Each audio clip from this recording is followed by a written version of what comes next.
Good evening, everyone. Welcome to Gray Man Prepping. Tonight is, of course, Tactical Tuesday, and basically we're going to be talking a little bit about tactics, but mainly about the more portion. Tonight's topic is, come on, let's go. There it goes. Making living plans.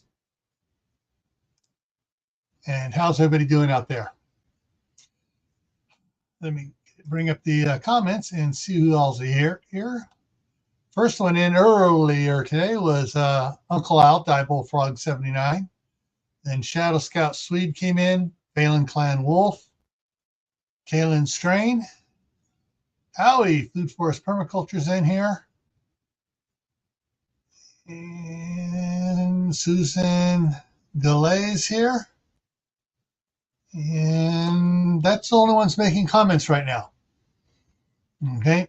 And there's should be several more people in here, but they're not commenting yet. So if you're lurking's fine, but just say hey, like Phelan said, enter lurking mode, and Suzanne said probably going to lurk. So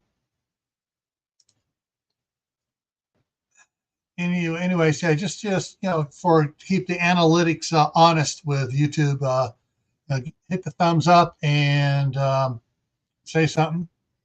Devil Dog Prepper's in the house. All right. I don't know if anybody saw it last night. I did a video, I had a live stream on Camp Patton, and I did and froze. Last night I did my first time of pressure canning, and I canned 13 pints of ground beef and baked beans mixed together with some maple flavoring added to it and stuff. And I had 13 jars sealed. So now everyone's going to say, well, okay, that's good for homesteaders and stuff. No, that's good for preppers. Because, if you're a true prepper, you're planning to grow your own food, store your own food after the balloon goes up, Milwaukee happens, whatever it is, the total downfall is a world without the rule of law. So, so, that's something that, most preppers need to step out of their comfort zone and get in the kitchen. Hey, Moon over Miami, how's it going?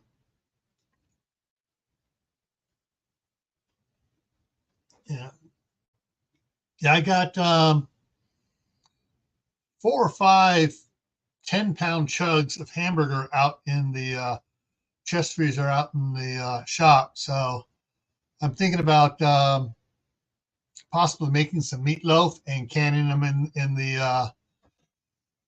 the quart in the some more of the pint wide mouth pints, and possibly just browning the ground beef up, putting some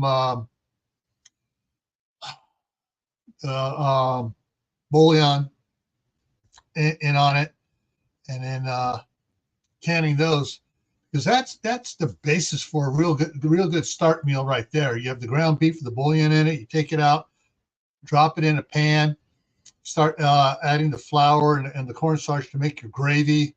Once you have your gravy made, you do up some extra wide egg noodles, and you just plop the stuff on top of the egg noodles, and it's good. All right, Prepper 101 is in the house, as is our cabin in the woods. So anyway, tonight's topic is making living plans. And that's going to confuse a lot of people. What do you mean by living plans? Well, living plans is something that is sort of alive. It evolves, it grows, it does stuff. Plans set in stone are dead because they can't grow. they're dead. You know, you've carved it in stone. This is it. Boom. That's all we're going to do. Yeah, they're dead. If that's your plan is to fail. So you need to have plans that are flexible and able to change with information, that are able to grow as you grow, able to adapt to the changing world and changing information and changing times. One of the best ways to make sure you have a living plan is, can it go through this? This is called the preparedness cycle or the planning cycle. You start up in the upper right here with planning. You say, all right, so I'm going to plan for a fire in the house. All right, so you work on your plan, you write it all out, you get the family together, you sit down, you write it out, figure everything you need. You know, you organize whatever equipment it is. Okay, we need to have fire extinguishers here, here, and there. We need to know how to use them and stuff. So you train in it with the equipment that you've gathered. Then you have what's called a drill or an exercise. And it's like, you know, you can do it as there's several ways to do these. One is a scheduled one. Everybody knows it's going to happen. And you walk through the paces and everything else. Then you do an unscheduled one. Catch everybody by surprise. This is the important one. You catch everybody by surprise. You see who gets lost, who goes, I don't know what to do. What happened? And you learn what works, what doesn't work. And that's on the evaluate and improve. So after you run your exercise, your surprise exercise, everybody sits back down and everybody writes down what went wrong. And then everybody writes down what went right. And then you talk about it. And then you evaluate what happened, you improve upon it. You change the plan to adapt to what you learned in the evaluation and improve session. And so you redo parts of the plan, you make it so it works, so you think it's going to work.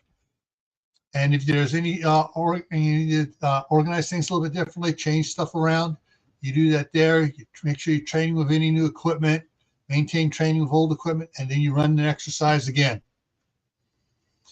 And then you find out what went right, what went wrong. And that way you keep the plan evolves to your family. Say, if you got little kids now, in 3 years, they're going to be older and they're going to be able to do more, understand more. So the plan may change and adapt to them.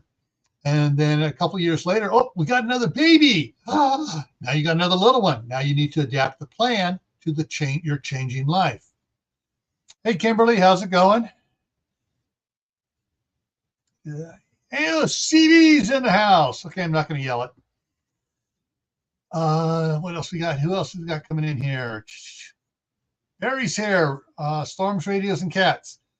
So basically, you go through the process. You make sure your plan is flexible, able to grow, able to change with the circumstances, with experience that you gain.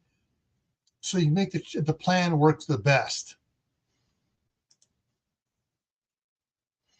The planning P has been used for quite a while. Actually, the planning P was adapted from FireScope, which is the Fire Southern California response and prepared and planning for emergencies. It's got a weird acronym there for it. It's FireScope. And so the federal government took it and said, oh, we need probably after 9/11, they go, oh, what do we need? What do you? Oh, Southern California has the best all around incident command, everything. And they went and grabbed it and copied it. And then they started making changes to it. And here you see the top one here was circa 2006. Right, this is what they had 2006. Kind of simple. Then 2009, they learned a lot, running exercises and stuff, and we changed things up. Homeland Security had the biggest part in this with FEMA. And so we, changed things up. And as we learned and exercised the plans and stuff and the teaching of it, we changed it up again in 2011. And in 2016, it got changed again. And I'm willing to bet that in 2019 or 2020, it changed again. So I say learn and change things, and the plans grow. The way for making plans grows and evolves to make it better and more efficient. Hey, Teresa, how's it going? Big Grow TV. Hey, Joe. And so in making your plans, let me kind of switch this up here to there. So in making your plans, you need to understand that the world changes. Your family life changes. You change. You're getting older. You're learning more. Things happen. And so, just and as the plan, the evolution of how to make a plan has changed over the last 20, some odd years. Your plans should be growing and expanding as well. Is that the last one? That was the last one. Okay.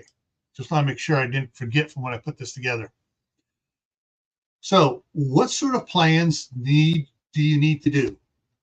Well, as the Emergency Management Coordinator for Homeland Security, I wrote over 40 plans.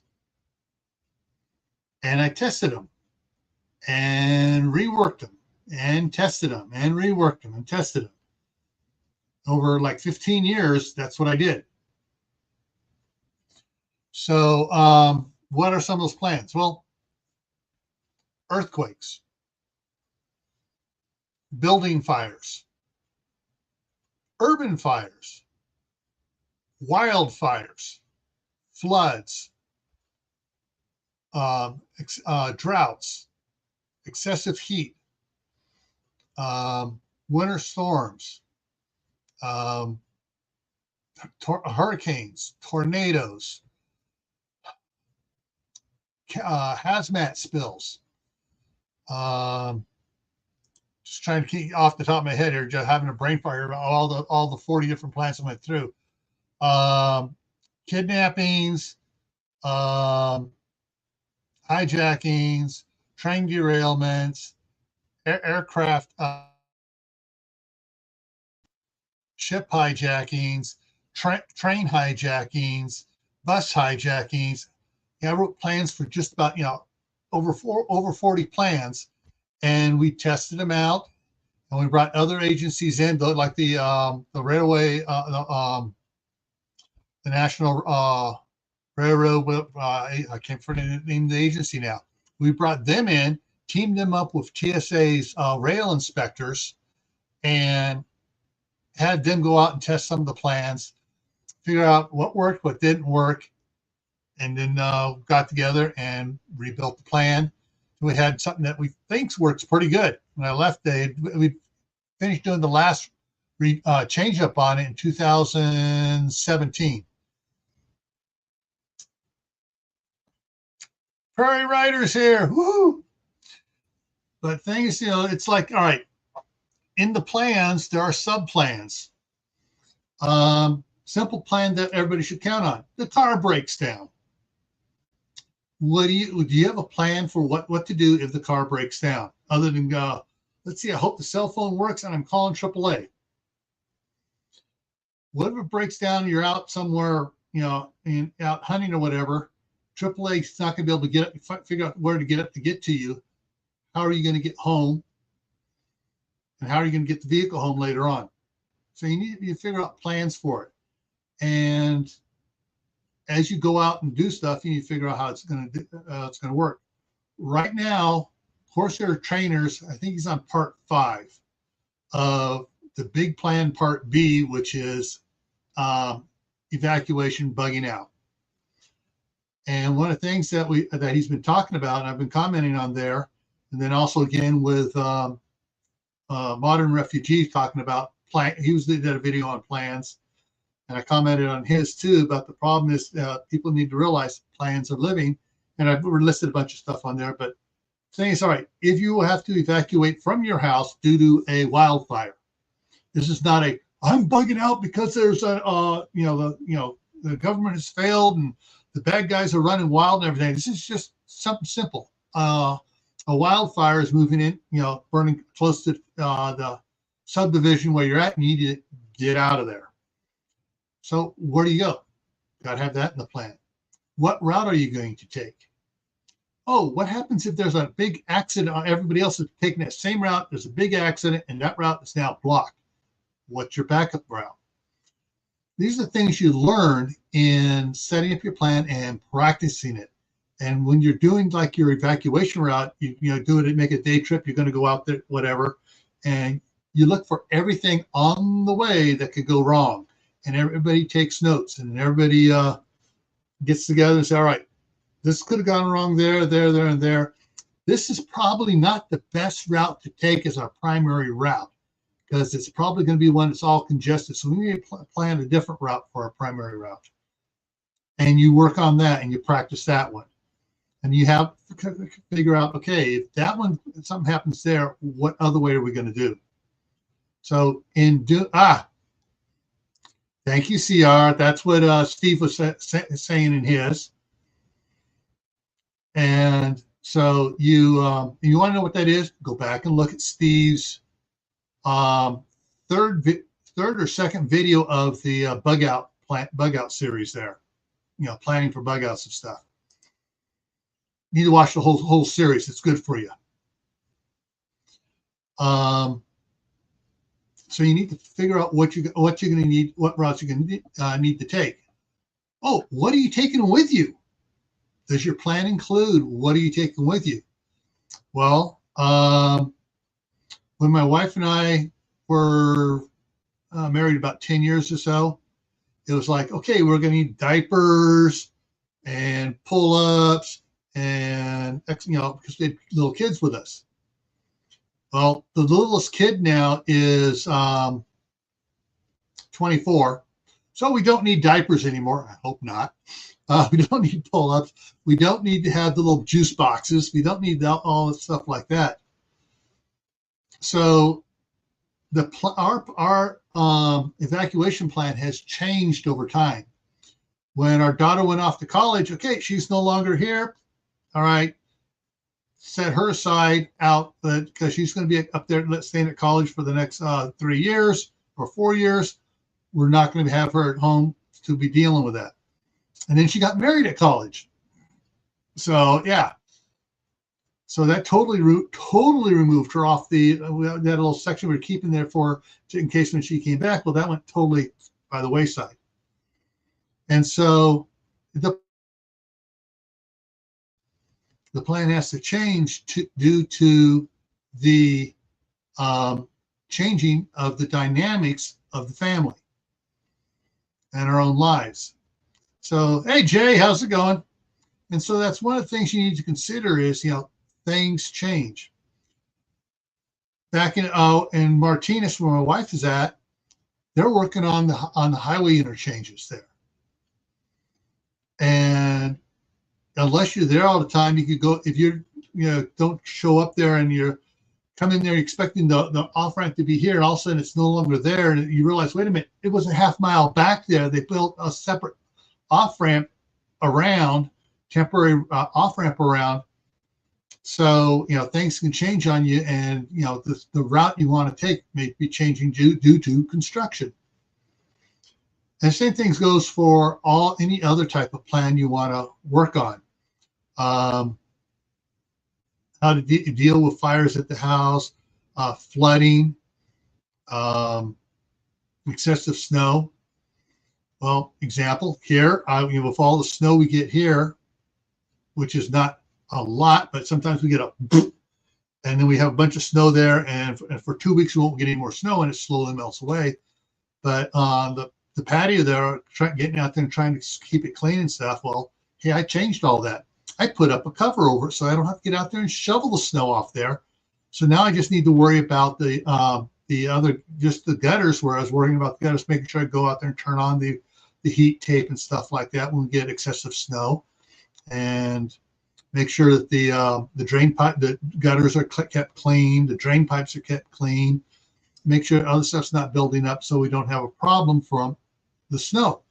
So those are some of the things to consider when you're making plans and plans change. 2 years ago, I didn't have a concrete driveway, and it was, the plan to do it was getting out there was I had to use the tractor most of the time. I couldn't even use the snow blower. Now I got the concrete out there, so I can take the snow blower out there and I can blow snow and not have to run the tractor out there and try to do stuff in the driveway, because I can clean the driveway with the snow blower, and then I can just use the tractor to clean my part of the street out in front so that I can get in and out easy. So I'm just checking the side chat here. Oh, that sucks, Jay. That sucks.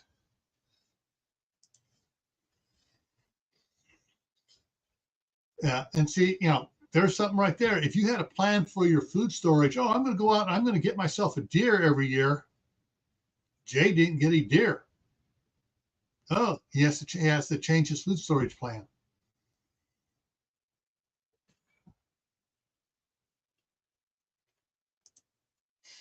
Yeah.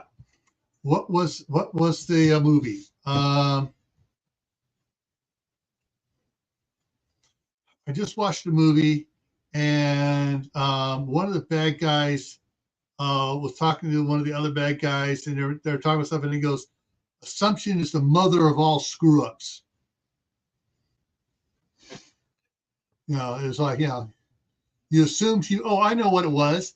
It was Under Siege 2, the Steven Seagal movie on the train. And the bad guys, they thought they'd killed him. Well, he fell off. You can't find the body. Well, you didn't find the body, so you're assuming he's dead. Assumption is the mother of all screw ups. It turns out he's alive. So, that's one of the things. People, you can't assume things are going to be all bright and rosy. You have to plan for the worst, hope for the best. Hey, Brenda, how's it going? Duncan 1900 is in the house. Okay, let's see. Point restriction. Seen $7, had good shots, not legal to shoot. Saw one monster, not confident at the range he was at to make a good shot. So you didn't good. So you didn't assume you were going to make a shot, so you didn't. You held back, so you were positive you could do it, and you didn't come close enough.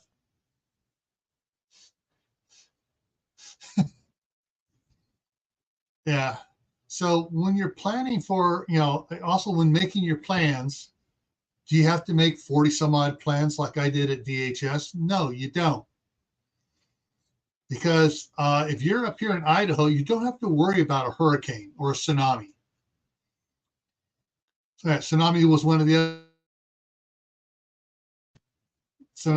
other plans I wrote up for. So your location also dictates what plans you got to worry about to write. So when you're starting to write a plan, you just start with a base plan. The base plan will change. If you do it right, it won't change very much as time goes on, because it's just a base plan. It's all right. We have so many people. We need to have so much food for each people. It's just the basic stuff. It's not to respond to any one particular event. Then you have your event plans: earthquakes, fires, floods, tsunamis, hurricanes, tornadoes, ice storms, power outages. And those are the ones that change the most as you gain gear, find out the gear you have doesn't do what it was promised to do when they sold it to you. So there's things you got to work out in your other plans. And remember, a plan that's not written down is a plan to fail.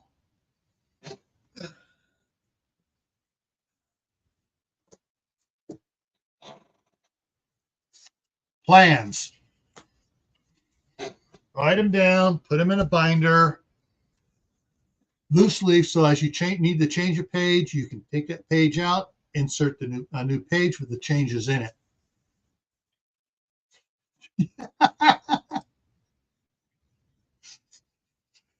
Yeah, it seems to happen in a lot of the live streams for you, doesn't it, CR?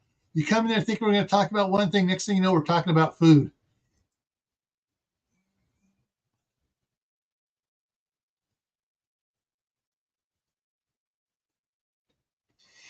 So, when you're doing your plans, keep in mind, you're going to have to update the plan. Plans need to be updated. And when I was at DHS, I reviewed every plan quarterly. So in January, I reviewed all the plans.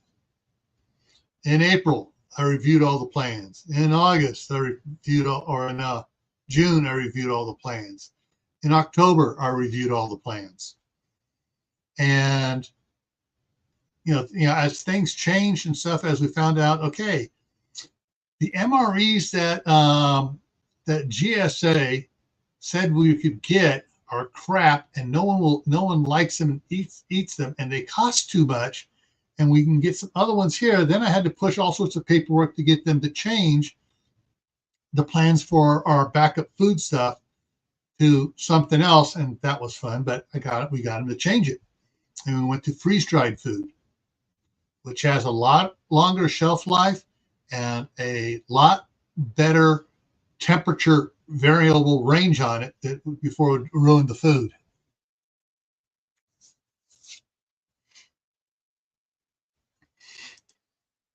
Now, a plan that is simple and easily adaptable. There's the word, it's right there. Easily adaptable is most likely to succeed. And if you have a plan A, B, C, and D for that event, you're more likely to survive it.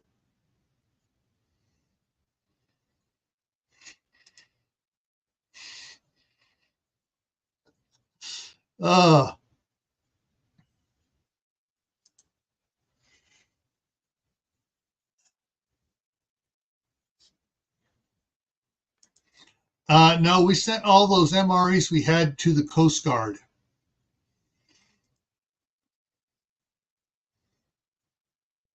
Yeah, food and water necessary to survive. And the thing is, what the GSA did, they bought all these, the little, cases of the small plastic water bottles. Oh, as soon as those first ones, those arrived for us, I started screaming, saying, no, these things go bad in 2 months, and they start leaching chemicals from the plastic into the water. Oh, we had a big go around on that. And finally, I went over their head, and I went over a lot of people's head, and I went to the Deputy Secretary of Homeland Security and said, hey, these guys, you need to slap these guys around. This is what's going on. And I showed him the reports on the chemicals leaching out of the water bottles. Oh man, he told everybody to dump them. Flat out, just dump them, pour them out. Told GSA, no, you will not buy that crap for us anymore. We will purchase our own stuff. And we went and purchased 5-gallon military water cans for everybody, filled them up, treated them. Yeah.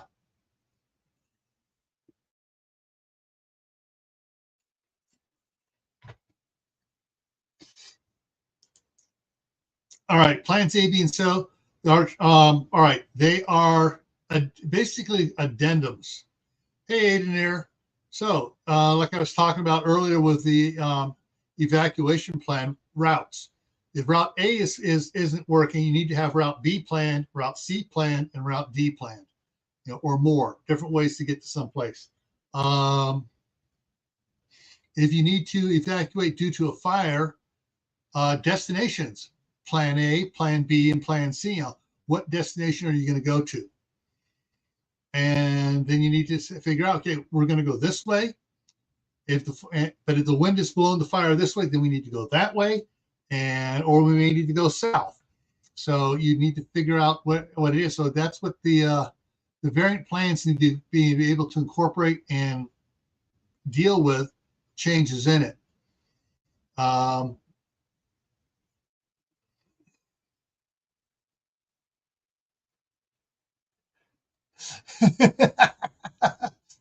yeah, yeah, yeah, Jay. Went over a lot of heads that time. Also got a good reputation of, oh, gee, he knows what he's talking about. So when I made calls, people said, oh, okay, we'll take care of it after that one.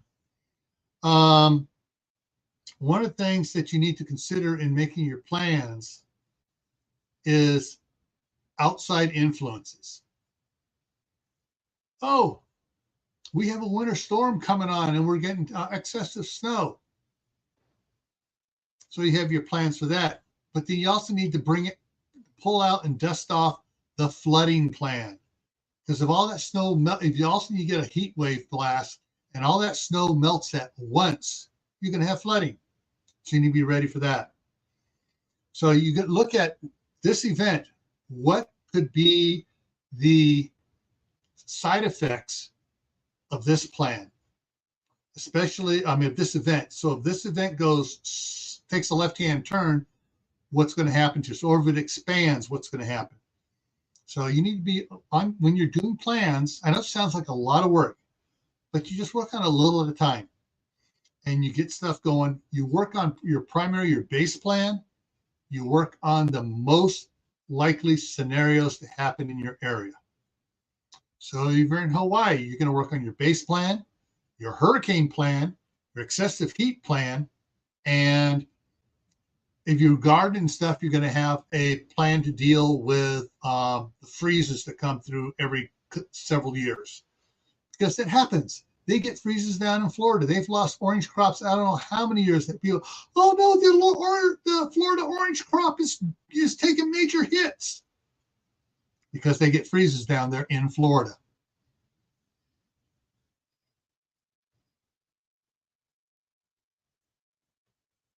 Yeah. What happened? Yeah. And when I just saw the 1978 snow thing, it was on someone a friend of mine who's a Mason posted all these historical pictures, and it was showed a street in, I think it was Detroit, suburb of Detroit, and the cars were parked on the side of the road, and then down the middle of the street were the other cars, and they're all covered with snow. You just see the roof sticking up. In some areas where people tried digging their cars out, but they couldn't go there because the cars in front of them were stuck. Anyways, how it just totally blocked in the street in 78, and it took them weeks to get the cars out. Exactly, CR. That's the other thing. Windstorms. Okay, windstorms. What can heavy windstorms cause? And what do we got to plan for? We got to plan for down trees, down power lines,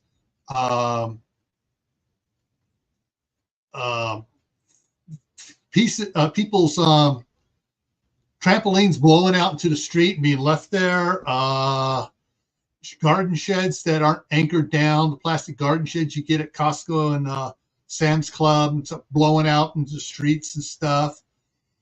All the weird stuff going on. Not only just a tree coming down in the street, a tree coming down on your house, like happened to Anthony Pimento Prepared.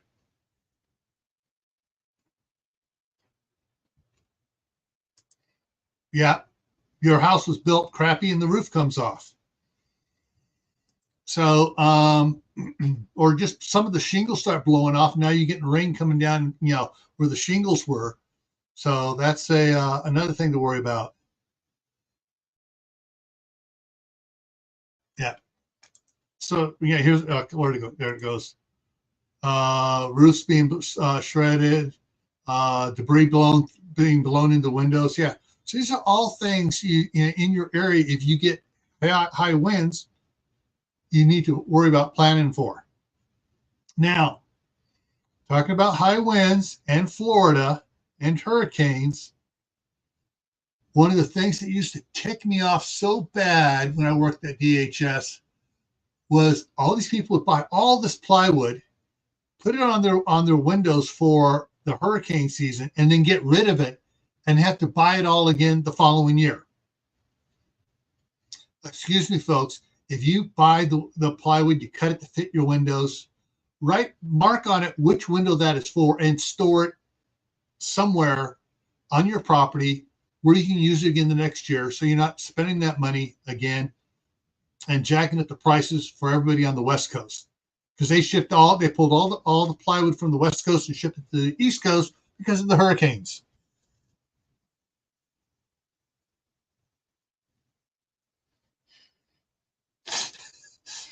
When a tree about a foot and a half around falls not far from your hunting, does it make a sound? Yes, it does. And it makes one that could change your pants brown.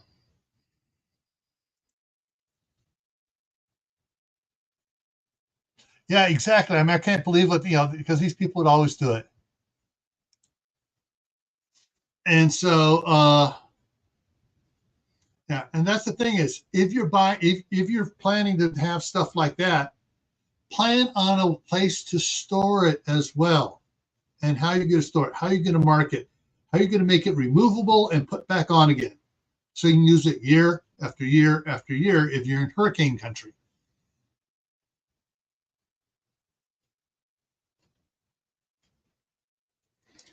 Yeah, they pulled it from all the United States, but they've really pulled it hard from the West Coast because they don't have tornadoes out here in the West Coast hardly at all. So, everybody back east is going to need it from, back east from the West Coast.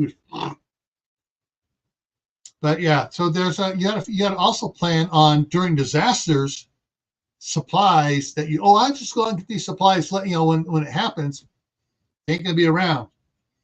So you need to plan properly for all the supplies you need. Okay, I hope everybody's getting something from this. Yeah, about you don't count on just whipping out a little plan, on a little sheet of paper. Okay, here's our plan for this. If you make a plan, you need to exercise it, and then you need to evaluate it. Go back up to this one here. I'm going to show this one again. So this is the preparedness or the planning cycle. You plan for it, pick an event, you plan for it. You write out your plan, think about everything you're going to need. You get together, if you have several members in your family, get them all together to do it. If you're by yourself or it's just two of you, get together with another couple. The more brains in on this, the more each will think up. Hey, Southern Bus Homestead, no problem. I totally missed yours. I was out working in the shop and I almost missed my live stream. So you make out your plan, and then you organize and set up your equipment and figure out what else you're going to need. A little bit as part of planning, but you actually start doing footwork here. You're organizing stuff, getting equipment, whatever you're going to need, boards, hammers, drills, screws, fire extinguishers, whatever it is you're going to need. And you train everybody on the use of that equipment so they know how to use it. Then you start doing the drills and exercises. They can be simple. Everybody knows it's coming. It's a simple walkthrough. You do a couple walkthroughs, and then you do a hurry drill. All right, this is happening. All right, Tuesday we're going to do the drill. And you do it. You don't take it slow like a walkthrough. It's like, this is happening. Do this. This is happening. This is happening. Everybody goes. Then you do the surprise drill. And you get no more than a half-hour warning. And it's like, boom, we got a hurricane coming. What do we need to do to get ready? Or a tornado's coming. It's been spotted. It's we got about 30 minutes before it gets here. Boom, do your stuff. After the exercise, and this works best for the surprise exercises and stuff. What went right? What went wrong? You evaluate. So we'll figure out what went right, what went wrong, what could have been better, what would have helped out better, and then you can sit back down and you update the plan. You change the plan. You do you change things on? It's all right. So having a fire extinguisher in the bathroom really wasn't the best idea. It needs to be in the laundry room. Um, whatever it is, the things like that. Oh, having the stuff stored and the plywood for the windows for the hurricane stored in the rafters in the garage. It probably wasn't the best place to get it if you need to pull them down quick.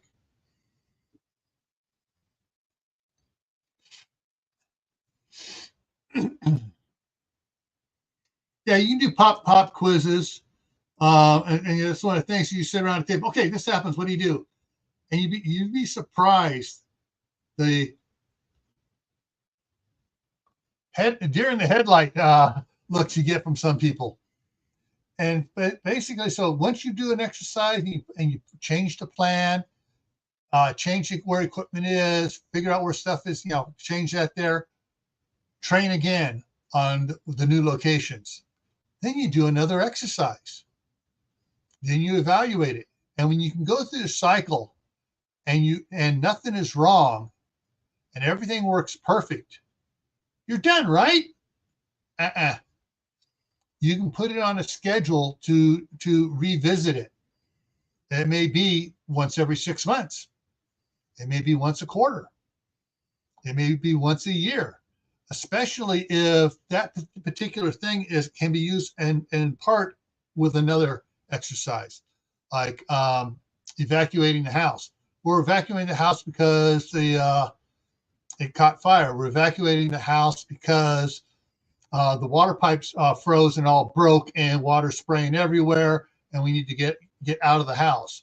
We're evacuating the house because the tree fell on it, and we don't know if there's a gas line ruptured or not. So there's several things that could do an evacuation on. Once you have the evacuation down good, you don't have to practice it as often, but you still would wind up doing it with parts of other ones. So you don't do just a plain evacuation one. All right, checked off. Is that the chemical zombies, the biological zombies, or the political zombies? Sorry, I had to throw that one out there. We need a plan for all three. Or is that the Antifa BLM zombies?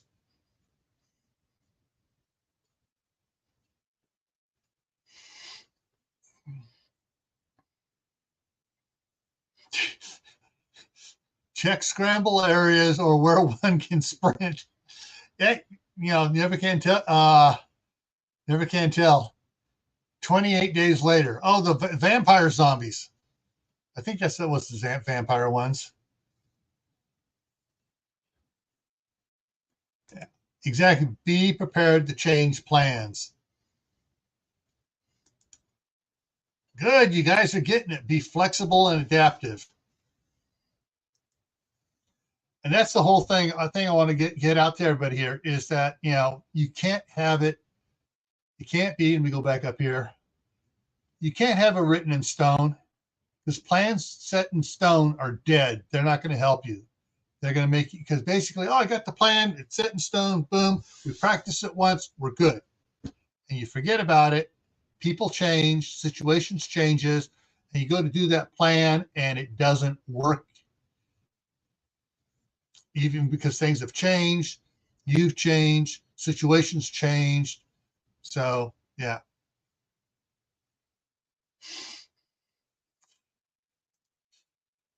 Deploy the red Legos. Now, if you have kind of a greenish bluish carpet or whatever, you throw out the green Legos. You have the light colored carpet, you throw out the white Legos. You have a yellow colored carpet, you throw out the yellow Legos. All right, let me check one thing over here real quick. Okay, so I think I think I covered this enough for you. If not, on the prepping for beginners, there's a 3-part series The Prepping for Beginners playlist is a 3-part series on how to make plans. I go into in-depth, talk about goals, SMART goals, and all the stuff in there, including wants versus needs versus needs. What's the need? Well, you got to read Dr. Seuss, because the need is something you think you need. All righty, so coming up here, Thursday night is the midnight ride, 12 o'clock midnight Thursday. Friday on Camp Patton Family Compound. It's titled Black Friday Survival. Talk about finding this way to talk about different things that happen, what scores on products you're able to get, what stuff you see on sale online that you can still do, all sorts of fun stuff like that. And just talk about surviving Black Friday, how we did it. On Saturday Survival with the doctors, the starting topic is Dark Winter, and we're going to talk about the different types of dark winter, and then the doctors are going to come in and talk about how to, ways to keep your sanity and other stuff about dealing with dark winters and stuff from a mental and physical aspect on it. All right. Aiden here just jumped back to the 70s. The multicolored carpet. You got the zombies coming, you throw all the Legos out there. They're not going to see them, and you're going to trip up all the zombies.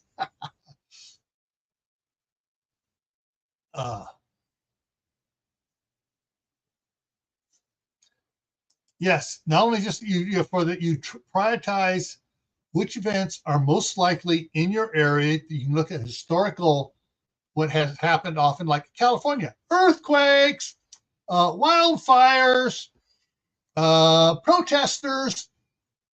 Yeah, so a bunch of idiots got on the San Francisco-Oakland Bay Bridge and shut it down for several hours again. So that happens all the friggin' time. So you need to plan for getting to work when the Bay Bridge is closed.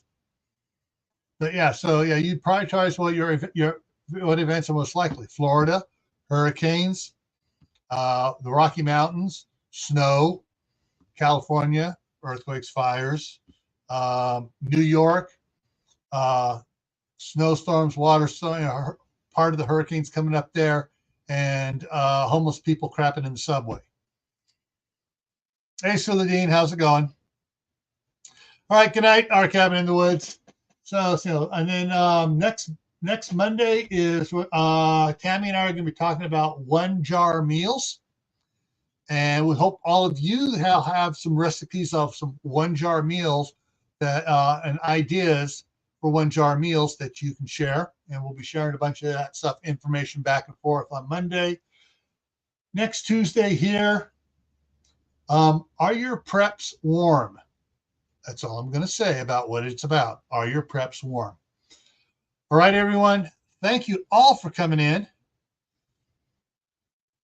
And remember, stay happy no matter what life throws at you. Stay safe. Don't go out and do anything foolish. Keep adding to your preps.